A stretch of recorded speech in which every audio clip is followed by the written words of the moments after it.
Tonight, new questions about the case of Devontae Miller. A Toronto police officer has been charged with assault, but only after the teen's lawyer took the case to the SIU. And as questions mount about why two different police forces didn't hand the case over to the independent body, CityNews has learned the officer's father is a long-standing detective in Toronto's Professional Standards Unit, also known as Internal Affairs. I would certainly expect that just as the SIU has its mandate automatically invoked when certain kinds of things happen, that there'd be the same sort of automatic response coming from the Toronto Police Service.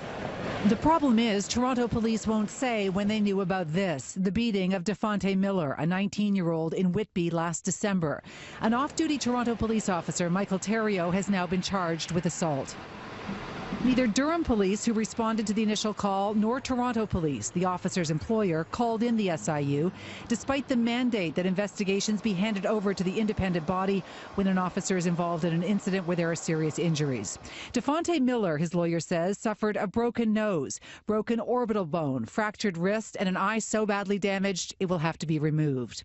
The assault charges against the police officer were only laid because Miller's lawyer contacted the SIU directly. Why would SIU have been left out of the loop on such serious injuries to a member of the public? In a statement to CityNews, Durham police say with respect to the notice to the SIU, it is the responsibility of the police service that employs the officer to contact the SIU.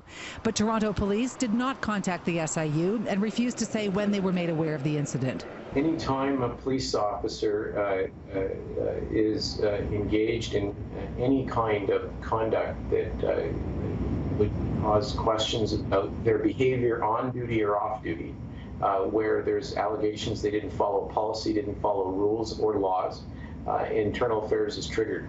Professional standards are triggered. And that is why Julian Faulkner says it is so disturbing for him to learn that the suspended officer's father is a long-standing detective in Toronto's Professional Standards Unit, also known as Internal Affairs. I don't know the role of Mike Theriault's father in all this because I have no inside information. You've certainly enlightened me on who his father is, but I don't know what the role his father had in all of this. It is completely unrealistic to think his father would have no interest in the actions of his son. It just looks terrible in a situation that already looked bad. In a phone conversation, Toronto Police spokesman Mark Pugash told me that the unit the officer's father works in, Professional Standards, did not conduct an investigation into this incident. If they haven't done an investigation, it begs the question why a police officer was involved in causing serious injury to a member of the public. How magically did they not check that out? None of this makes any sense.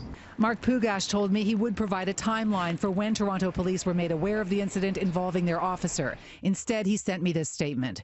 We fundamentally disagree with Mr. Faulkner's comments. The decisions we made with the information we had at the time will be subject to review by the court during the trial. Now, none of the allegations against Constable Michael Theriault have been proven in court. We have no evidence either that his father's position at Toronto Police impacted the direction of this investigation. Toronto Police say they will only probe what happened after the criminal case is completed. Constable Theriault's next court appearance is in August.